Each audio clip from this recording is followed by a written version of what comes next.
Thank you for the welcoming applause.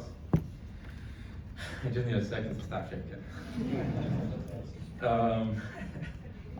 Good morning, everyone. First, thank you. Thank you, i.c.stars, for sponsoring this, and thank you, i.c.stars, to the alumni who nominated me, and to everyone in this room who has invested your time, talent, and resources into changing lives. Receiving an Alumni Innovation Award is humbling because it comes from the people that know the journey. I got some slides.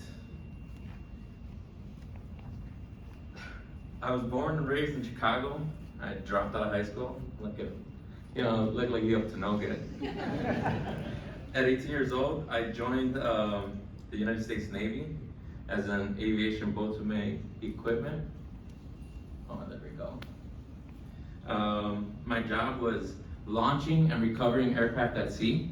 I worked with the catapults and the arresting gears, and the work was highly technical, high pressure, and dangerous. I got hazardous pay up there, so if you don't keep your head on swivel, you might not have a head. So I could learn. What I didn't realize at the time was that I was discovering something important about myself that I could learn. I just didn't learn the way people expected me to. I struggled sitting in a classroom listening to someone explain concepts. I get distracted. But when someone showed me how something worked and let me put my hands on it, everything changed. When given an opportunity to do the work, and I could master incredibly complex systems. The Navy taught me that. But when I got out of the military, I didn't know how those skills translated into civilian life. I was working with really heavy machinery, and I don't think we have that here at Dunkin' Donuts. When I looked in the mirror, all I saw was that high school dropout. I hate paper clips. What I couldn't see yet was a leader forged by experience. Someone who had learned discipline, resilience, teamwork, and the ability to thrive under pressure. So I worked wherever I could. Warehouses, restaurants, bartending, sales, insurance, customer service. At the time, I thought I was just surviving. What I didn't realize was that I was building transferable skills. Communication, problem solving, relationship management, customer empathy, data tracking, working with systems, working with people, which is harder. Learning how to earn trust. Then my life took an even harder turn. I spent 9 years in prison. 9 years. Long enough for people to write you off. Long enough for opportunities to disappear. Long enough to start believing the worst things said about you. The world may label you, but other people may decide who they think you are, but the real danger comes when you start believing them. And after a while, I did. When I came home, I returned to the same kind of work that I had before, like the warehouses, service jobs, anything I could really find. And for a while, I was just grateful to have work. But eventually, I found myself feeling trapped again. I remember standing in a warehouse and seeing there's no windows, looking to the guy next to me that was like 10 years younger, and the guy next to me that's like 10 years older, and I saw my life progression right there. And at the same time, my partner and I were expecting our daughter, Bella Rose, and just something changed. For the first time, my decisions weren't just about me. I looked at the future and I realized that I had a choice. And there's Bella Rose. I could continue accepting the life I had, or I could build the life my daughter deserved to see. So I started with one step, and that was to earn my GED, because that's what i.c.stars told me I had to do. Then I reached out to a friend, Chris, and he's just as impacted individual, and he was the one who actually introduced me to i.c.stars. He told me about someone with a background similar to mine, Matt Dickerson, who had gone through the program and built a career in technology. I remember applying. I remember getting nervous, especially for those panel interviews, seeing 7 people just interview me, ask me questions. I'm like, oh God, I'm not in the right spot.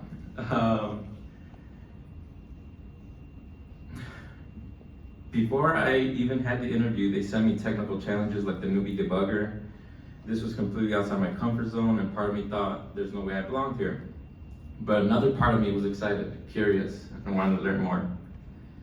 Because for the first time in a long time, I was being challenged. And what i.c.stars saw in me was something I hadn't seen fully in myself. Potential, not a record, not a resume, potential. That changed everything. i.c.stars didn't just teach me technology, it taught me leadership, it taught me how to communicate and how to think strategically, how to solve problems, how to believe I belonged in a room I never imagined entering, like here now. I entered the program as a former felon working service jobs, and I left seeing myself as a technologist and a leader.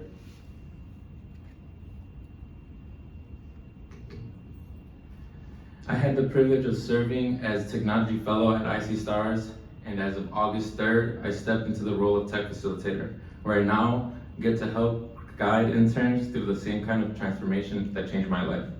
I also serve as secretary of the ICA, like they mentioned earlier, which is the i.c.stars Alumni Association, because I believe alumni connection and community matter. I help design technology workshops, I support hackathons, I work with innovators, entrepreneurs, and future leaders, and perhaps most importantly, I get to be the father my daughter deserves. Not because everything became easy, but, not because everything became easy, but because someone opened a door. What's powerful is when you change one person's trajectory, you don't just change that one person's life. You change their families, your communities, and the future generations. There are people in this room who funded programs, people who volunteered, people who mentored, and people who hired someone others might have overlooked. And I want you to understand something. Those decisions matter more than you know. Because I am standing here today as evidence that potential is often hidden behind circumstance. Sometimes it's hidden behind a lack of education. Sometimes it's hidden behind poverty. Sometimes behind mistakes, like that one would have been. And sometimes behind a criminal record. But potential is still there. And when organizations like i.c.stars choose to see people for who they can become instead of who they once were, extraordinary things can happen. To the alumni in your room, your story matters. To the incoming interns, I know they're not here, but keep going. If there's one thing I hope everyone in this room remembers is this: transformation doesn't begin when things get easier. It begins when we lean into the discomfort of growth. And to the leaders and executives here this morning, thank you for betting on people. Thank you for creating opportunities. Thank you for believing that talent is distributed more broadly than opportunity. Because I am one of the countless examples of what happens when opportunity finally meets potential. Thank you for this award, thank you for believing me, and thank you for helping people like me discover what I am truly capable of becoming.